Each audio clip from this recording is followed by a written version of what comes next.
A verdade de cada um.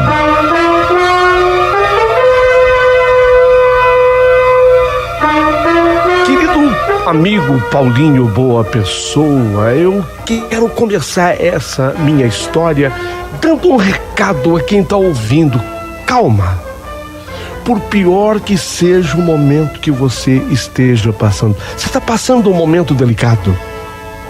Você que está ouvindo, você está passando um momento difícil na sua vida. Você está enfrentando um momento delicado, difícil. Então eu quero te pedir, calma. Calma.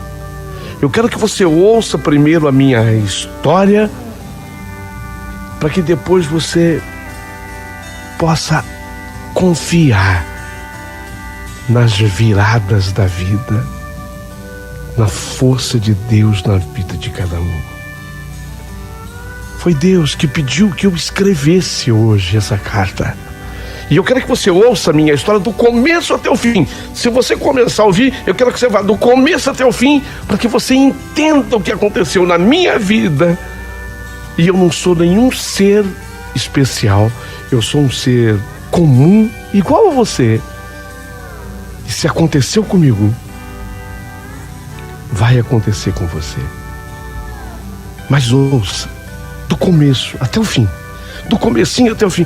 Eu reconheço até que a história é longa, mas eu não tenho outra para contar. Eu reconheço até que a história é longa, mas é a minha vida e eu não podia deixar faltar nenhum detalhe.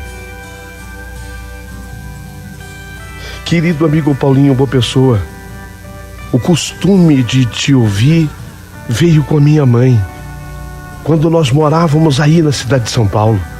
Vivíamos no Capão Redondo. Mas as coisas ficaram muito difíceis quando o meu padrasto morreu. Ele foi vítima de atropelamento. Ele trabalhava com uma perua vendendo doces em bares. E numa manhã, enquanto ele atravessava a pé a estrada do Boi-Mirim, ele não viu uma moto que vinha numa altíssima velocidade. Era bem cedo isso. E ele acabou sendo colhido por essa moto em alta velocidade. O corpo dele até foi arremessado a alguns metros. De acordo com testemunhas, ele já, quando caiu, apesar de ter sido socorrido, ele já caiu sem vida. Já sangrava, até pelo ouvido.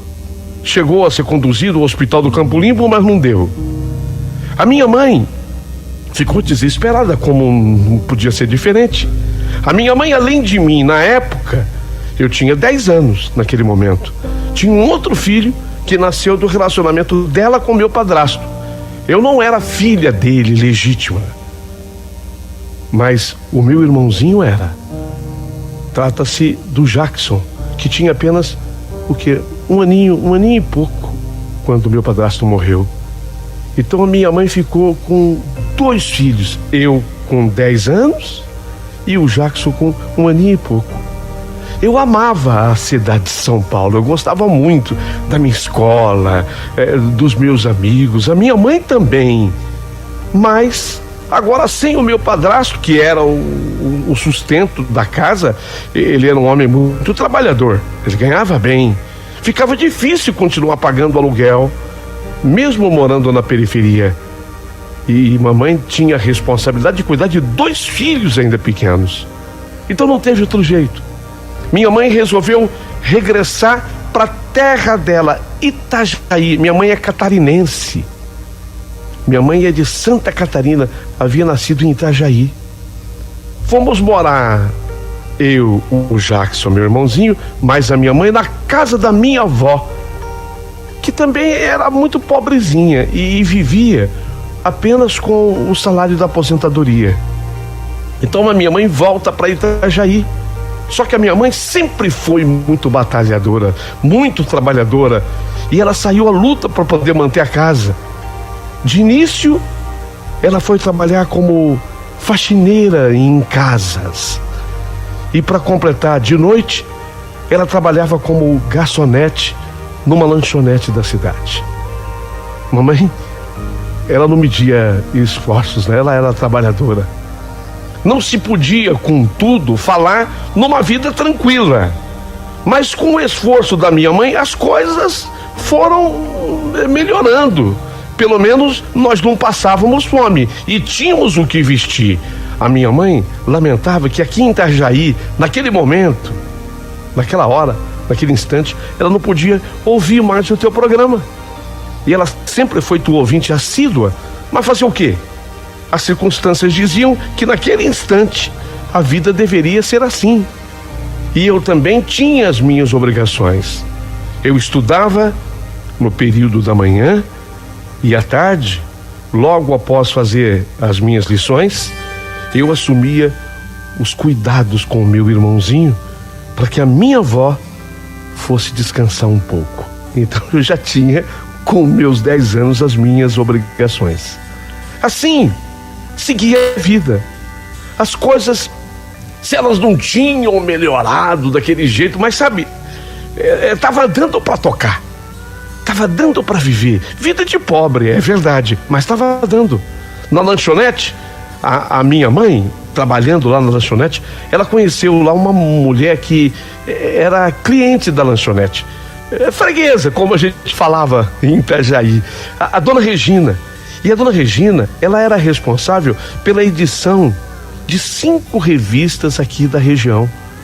Então, para a dona Regina, a minha mãe falou que amava escrever. Ela estava fazendo o trabalho na lanchonete, mas ela era muito boa, minha mãe, né? Para se vender. Quando você não tem quem fala de você, quem é que tem que falar? Você mesma. Mamãe falou: olha, ô dona Regina, eu sou muito boa, assim, de redação, eu escrevo.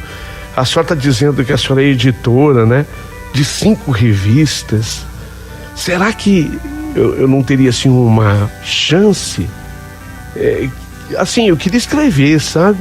A dona Regina foi bastante amável com mamãe e marcou de mamãe ir até ao seu escritório, que ficava em Blumenau. A mamãe teria que fazer uma viagem em Blumenau. Ela queria fazer um teste com a mamãe. Se a mamãe fosse aprovada, o salário seria até bem melhor do que ela ganhava. Ela ia ganhar assim por obra.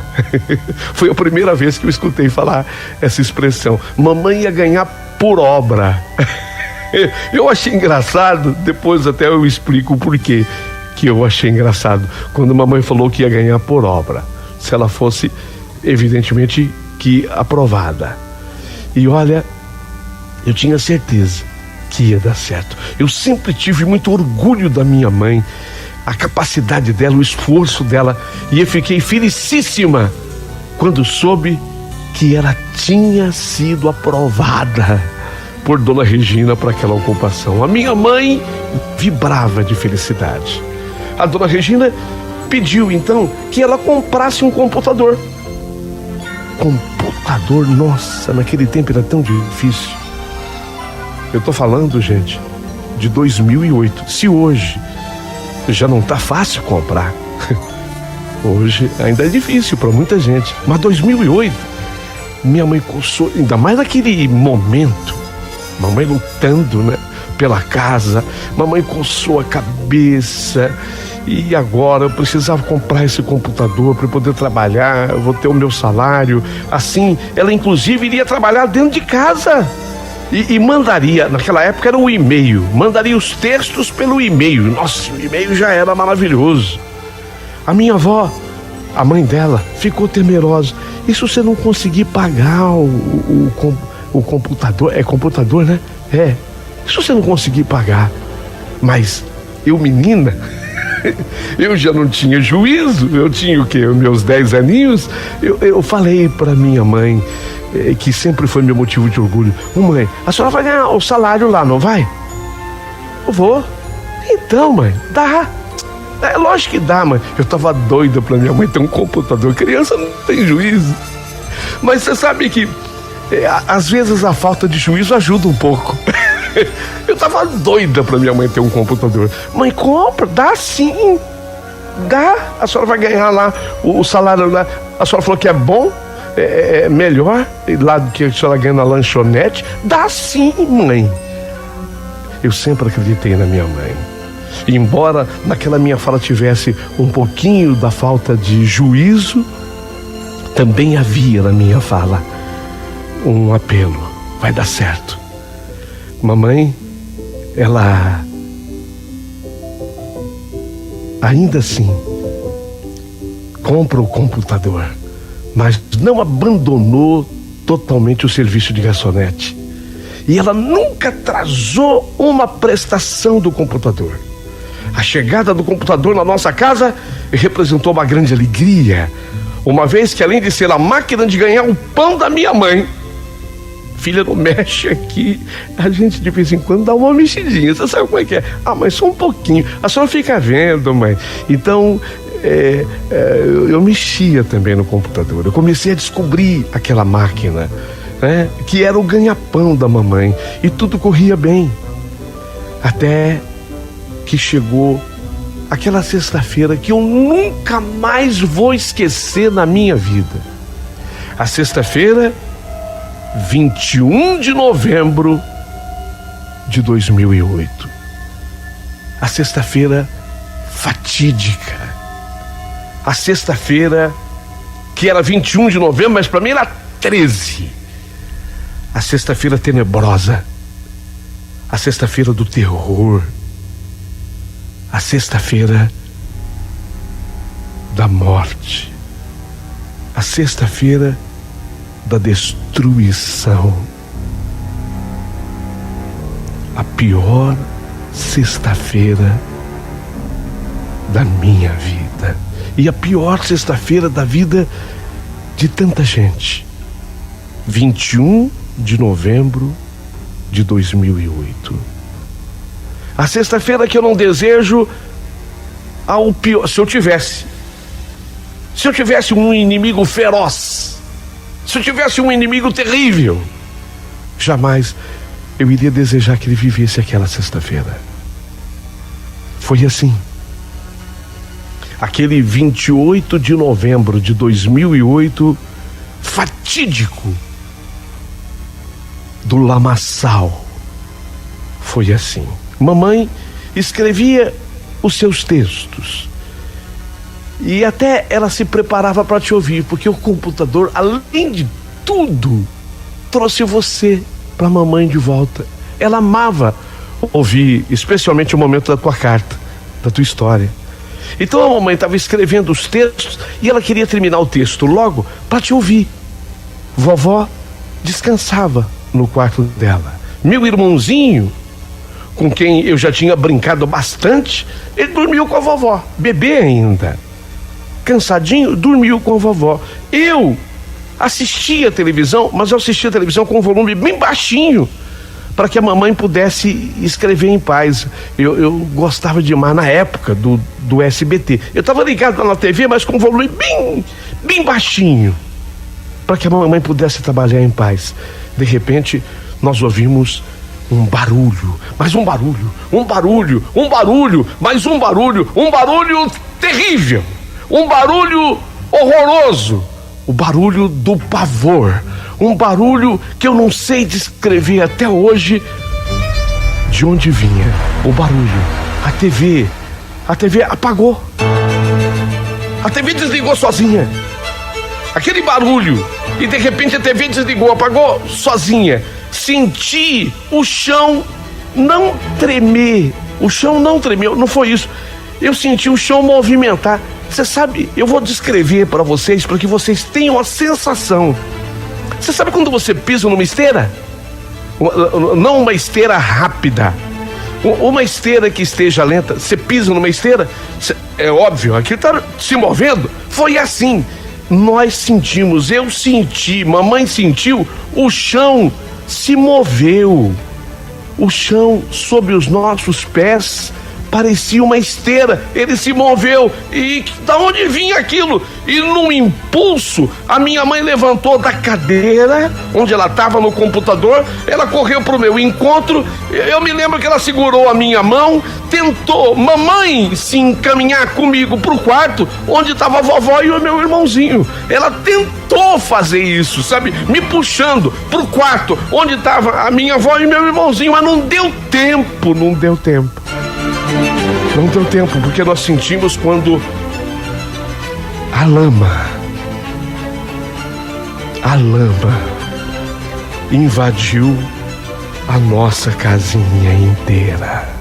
A lama invadiu a nossa casa inteira. Aquele chão que se movia feito esteira, na verdade já era a lama chegando. Só que foi uma surpresa tão grande e tão rápido que eu só senti o chão se mover feito esteira. Eu ainda não havia me atentado para o que estava acontecendo. Mamãe correu, segurou na minha mão, tentamos chegar no quarto. Não deu. Não deu. A lama invadiu nossa casinha. E invadiu sem cerimônias. Como que se a casa fosse da lama e não nossa.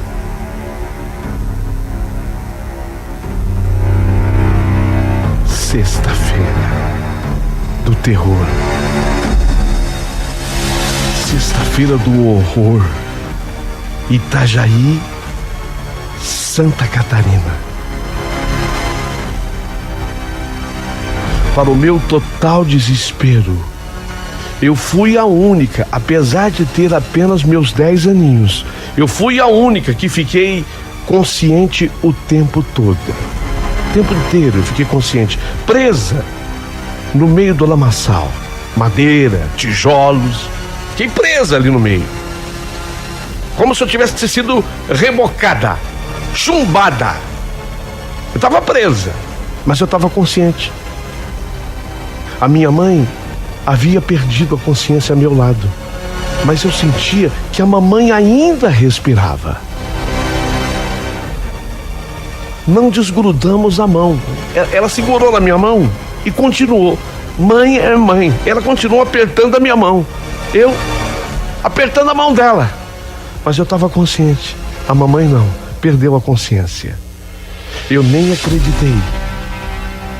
Quando depois de muito tempo, eu não sei precisar quanto tempo, porque eu tinha apagões. Apagões eu tinha. Embora consciente, eu tinha apagões. Eu nem sei quanto tempo depois. Chegou um bombeiro. Esse bombeiro me pedia calma, paciência. Ele ia me tirar dali. E eu não largava a mão da mamãe. Tipo, quando o bombeiro retirar a mim, vai retirar minha mamãe. Foi esse bombeiro que me revelou depois que eu fiquei mais de 8 horas chumbada ali. Olha, para mim, eu vou ser honesta, na minha cabeça, olha, não se passaram nem 30 minutos, sinceramente. Eu não sei, por tudo que aconteceu, na minha cabeça não tinham se passado 30 minutos. O bombeiro falou que eu fiquei mais de 8 horas ali. E durante todo esse tempo, sem poder sair do lugar, fiquei chumbada. Fiquei segurando a mão da minha mãe o tempo todo. Significa dizer que quando eu fui resgatada, a minha mãe foi junto. Lógico, eu estava de mão dada com ela, a minha mãe veio junto. E como eu disse, eu estava consciente. E eu não queria sair dali sem a minha avó e o meu irmãozinho. E a minha avó e o meu irmãozinho, eles estavam dormindo no quarto. A minha avó deitada e meu irmãozinho dormindo. Mas os bombeiros nos conduziram para fora, nos tiraram do lamaçal, agora na maca. Nos levaram para o socorro. Lá, quando eu digo lá, no socorro, a mamãe também recobrou a consciência, lá já fora do lamaçal. Enquanto ela tomava soro, porque aplicaram o soro na gente na hora. Escutei a minha mãe perguntando sobre a minha avó e o Jackson, o nosso bebezinho, o meu irmãozinho. As pessoas diziam que eles também tinham sido socorridos, já foram socorridos, já foram conduzidos para o hospital. Tá tudo bem, logo vocês se reencontram. não era verdade. Essa informação, ela não era verdadeira, mas não era intencionalmente falsa. As pessoas não estavam mentindo porque queriam mentir. Elas estavam, na verdade, tentando levar tranquilidade a minha mãe e a mim. Tá tudo bem. Já foram conduzidos também para o hospital. Vocês vão se reencontrar, calma. Era apenas para que nós não entrássemos em desespero e o estado de saúde de mamãe e o meu piorassem. Nós precisávamos ainda de cuidados médicos. Só que 2 dias depois, a verdade foi revelada. Vovó e o meu irmãozinho estavam mortos. Vovó e o Jackson estavam mortos. Tragédia total. Tragédia absoluta. Eu e mamãe fomos conduzidas para um ginásio de esportes. Eu e mamãe fomos levados para um ginásio de esportes, onde nos encontramos com os outros desesperados daquele momento. Começa a chegar gente que ia sendo colocada naquele ginásio de esportes, gente chorosa, sofrida, com histórias menos dramáticas do que a minha e de mamãe, gente com história ainda pior, que tinha perdido uma família inteira, mais dramática a história ainda do que a minha e de mamãe. Tragédia absoluta. 2008. Tudo começou naquela sexta-feira fatídica no ginásio de esportes. Aí começou a vir ajuda do Brasil todo. Ajudas do Brasil inteiro. Eu tenho certeza absoluta que você, Paulinho Boa Pessoa, deve ter ajudado muita gente pelo rádio na época, porque você sempre fez trabalhos assim. Com essas ajudas, voltamos pelo menos a tomar água limpa, a nos alimentar, a tomar banho, essas coisas básicas, a trocar de roupa. A dor que sentíamos era imensa. Acho que não morremos também porque Deus não quis. Deus, na verdade, parece, o que eu vou dizer, um lugar comum, mas não é. O que eu vou dizer agora é muito sério e importante. Deus tinha um plano nas nossas vidas. Deus tinha um plano. Se meu irmão e a minha avó tinham cumprido a missão, eu e a minha mãe ainda não. Deus tinha um plano nas nossas vidas. A dor era imensa. Como é que nós íamos sair da lama para recomeçar uma vida? Porque a verdade é essa. E eu comecei a carta falando com você que está vivendo um momento delicado. Eu comecei a história falando com você que está vivendo um momento difícil. Mas eu e mamãe, nós tínhamos que sair da lama para recomeçar a nossa vida. E agora? A dor que nós sentíamos, a perda que nós tivemos, mas ainda assim, Deus tinha um plano nas nossas vidas.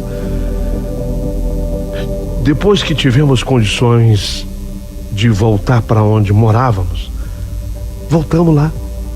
A mamãe não acreditava. A mamãe não acreditava. Era aqui. Eu, menina, só chorava. A mamãe perguntava para os vizinhos: era aqui a casa da minha mãe? A minha mãe sem acreditar. Vocês imaginem o que é essa cena. Você pare para pensar no que é essa cena. Você mora num lugar, a minha mãe nasceu ali. Então ela perguntava assim: era aqui que a minha mãe morava? As pessoas com lágrimas nos olhos diziam: sim, era aí. Mas já não tinha mais nem sinal de que ali um dia havia tido uma casa. Apenas lama. Lama que já cheirava mal. Lama que começava a apodrecer. O pessoal da Cruz Vermelha queria que saíssemos dali imediatamente. Minha mãe dizia: gente, mas eu preciso de pelo menos encontrar o meu computador. O meu computador era meu ganha-pão. A mamãe, coitadinha, lembrou do computador. Não a condene, a gente quer se agarrar a qualquer coisa. E era a ferramenta de trabalho dela. Eu quero encontrar meu computador. Senhora, o que tinha nessa casa foi tudo arrastado, destruído, soterrado. Não tem mais nenhum objeto que possa ser recuperado aí. Teve uma palavra só. Uma palavra só que eu ouvi e que minha mãe ouviu, que definiu tudo. Foi quando uma pessoa da Cruz Vermelha falou assim, uma palavra só, uma só. Ele falou assim: acabou. Como é duro ouvir de alguém sobre a tua vida. Essa pessoa, ela talvez nem tivesse consciente do que ela estava falando naquele instante para mim e para minha mãe, mas ela falou uma palavra só. E essa palavra só calou tão fundo no meu coração, na minha mãe, que até hoje eu não me esqueço da palavra. A pessoa se aproxima de mim e da minha mãe e diz assim: acabou. Acabou. Quer dizer, acabou. Acabou. Não tem mais nada. Foi nessa hora que a minha mãe segurou na minha mão, se ajoelhou no meio daquela lama fétida e chorava ao tempo que dizia: filha, você escutou? Escutei, mãe. Acabou. Acabou, filha. Acabou, nós perdemos tudo que nós tínhamos de mais precioso nas nossas vidas. Perdemos a vovó, perdemos o nosso bebê, o seu irmãozinho Jackson. Você escutou o que a pessoa falou? Acabou. Acabou. Acabou, filha. Calma, mãe. Eu falei. Eu não tinha 11 anos completos. Eu falei. Calma, mãe. Deus nos dará forças. Levanta desse barro, mamãe. Eu falei. Eu quero saber quem foi que ditou as palavras para que eu dissesse. Você consegue me explicar? Eu não tinha 11 anos. Eu falei: calma, mamãe. Deus nos dará forças. Levanta desse barro, mamãe. Levanta desse barro, mamãe. Eu falei. Filha, mas nem o trabalho da mãe ficou. O computador, que eu tô pagando ainda, com o qual eu ganhava o nosso dinheirinho, ele também acabou. O computador também acabou. Mãe, Deus dá outro. Eu falei, eu não tinha 11 anos completos. Quem ditou as palavras para mim? Mãe, Deus dá outro. Agora, levanta desse barro. O pessoal da Cruz Vermelha falou que dá doença, mãe. E a senhora precisa ter saúde para trabalhar. E eu também. Saúde para estudar, mãe. Quando eu falei assim para minha mãe que dava doença, a minha mãe me olhou fundo nos olhos e depois de um tempo falou: você tem razão, minha filha. Eu preciso ter saúde, né? Me resta você. Me resta você. Você. Eu vou ser um tesouro, você não é, filha? Você tá falando comigo como se você fosse a mãe e eu a filha. Você não tem 11 anos completos. Você é um tesouro. E que mãe não ia desejar ter uma filha igual a você. Você tem razão. A mãe vai levantar do barro. Ai. Ai. Pronto. A mãe levantou. Agora sim. Vamos, mãe. E saímos, em passos ainda lentos, porque o nosso pé afundava na lama que ainda não havia endurecido totalmente. E o tempo foi passando, enquanto nós continuávamos lá no ginásio de esportes. As perdas da vida da vovó e do meu irmãozinho provocavam muita dor, chorávamos muito. Sabe a lanchonete que a mamãe trabalhava? Não foi atingida. E aí, acabamos indo morar no fundo dessa lanchonete, onde ela trabalhava como garçonete. Ela voltou, quer dizer, demorou para que isso ocorresse. Não foi assim, gente, demorou, olha, mais de uns 3 meses.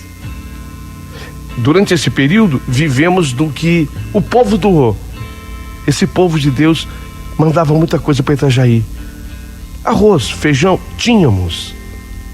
Uma linguicinha, o ovo, o leite, a água. Graças a Deus, tínhamos. Uns 3 meses depois, a lanchonete foi reaberta. Coisa que até hoje o dono da lanchonete nem sabe como ele teve condição de reabrir. Ele no início era assim, ele falava para minha mãe: ó, você só vai cobrar lanche de quem tiver condição de pagar. Quem vier aqui pedir um lanche e falar que não tem condição, você deixa.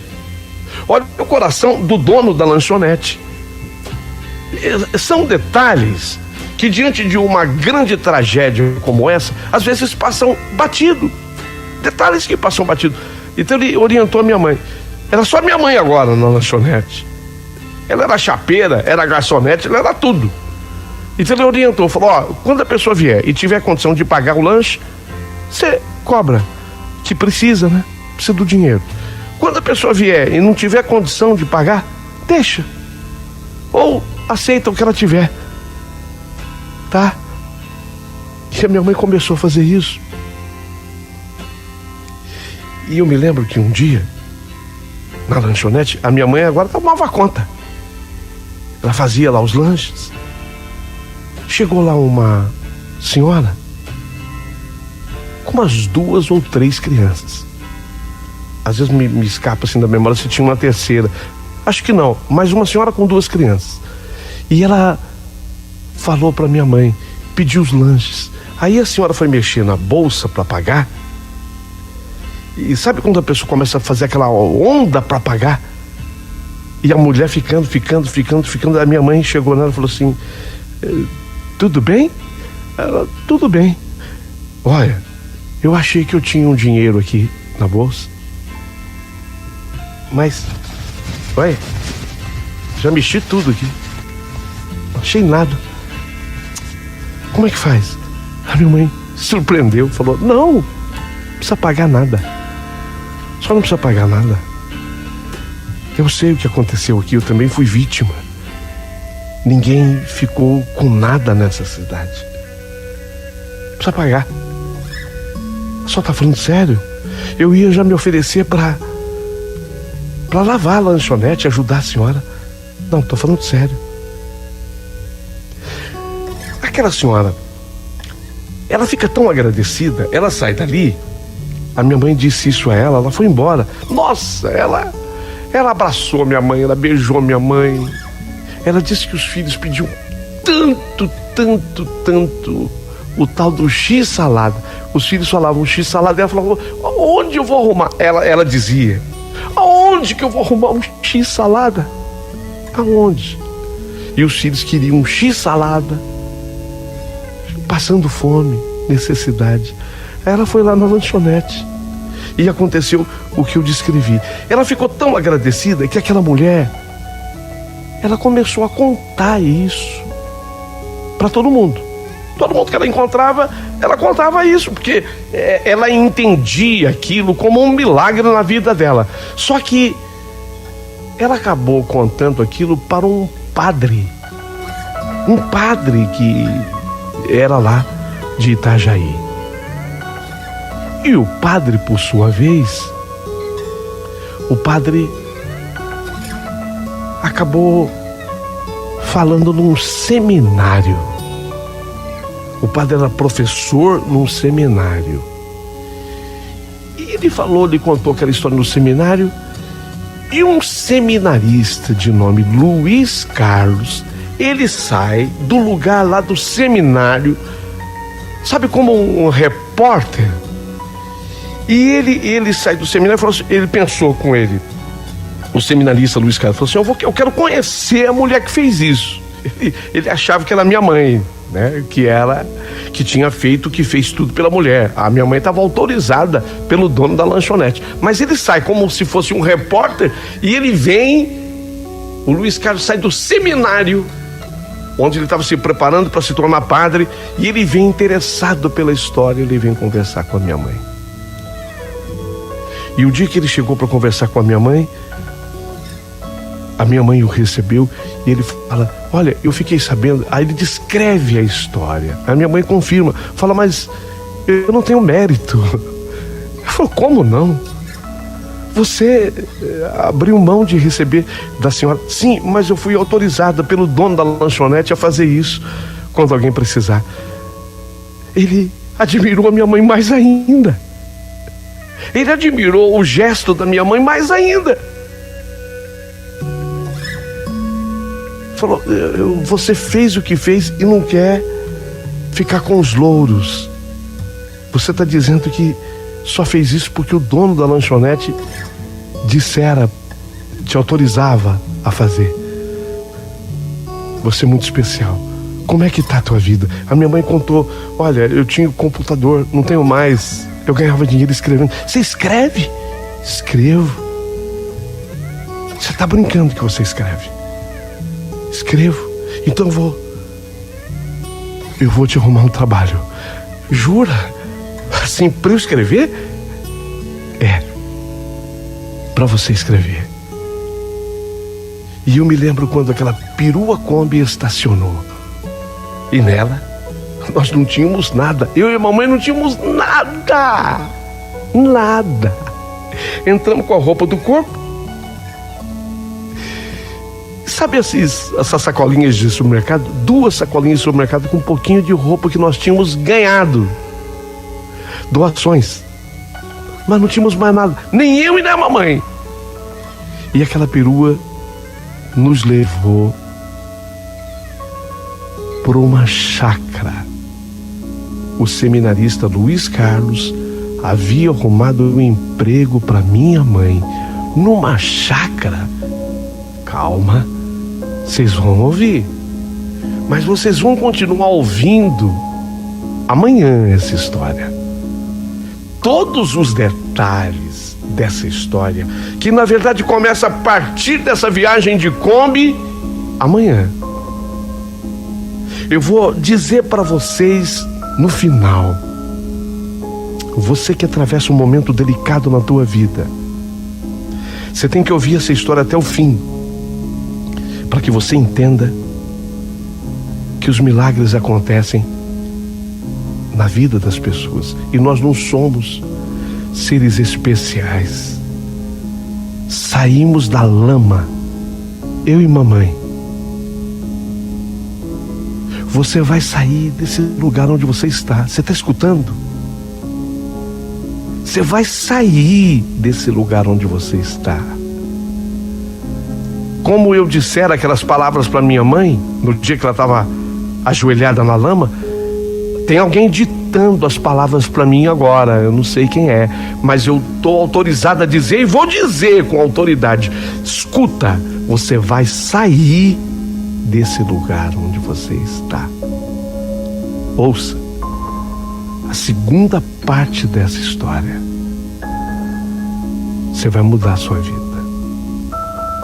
Você vai mudar a sua vida. E não se esqueça, se inscreva no canal do Paulinho Boa Pessoa. Fica forte o canal quando você se inscreve. E forte o canal recebe mais histórias iguais às minhas. Histórias que transformam as vidas de quem as ouve. Se inscreva, por favor, se inscreva no canal. Mas não só você. Pede para a vizinha da esquerda, vizinha da direita, da frente, do fundo, para tua amiga, para o teu amigo, gente que nunca ouviu esse canal. Eu sei que o Paulinho Boa Pessoa, ele é conhecido, mas sempre tem alguém que nunca ouviu falar. Eu mesma, de vez em quando eu falo, você já ouviu o Paulinho Boa Pessoa? E o pessoal olha para mim e fala, mas quem? E ele é conhecido. Ele é conhecido, mas esse Brasil é muito grande. Esse mundo é muito grande. Quem? Como é que é o nome? Boa viagem? Boa sorte? Ô Paulinho, teve uma senhora para a qual eu falei do teu canal e ela depois me ligou agradecendo. Ela falou assim, eu escutei essa história do Paulinho Boa Conversa que você falou. Até Boa Conversa te chamaram. Gente, ajuda, espalha. Faz todo mundo se inscrever no canal. Viva conosco essa virada de vida. Você não pode perder. Não perca. Amanhã, aqui, nesse canal.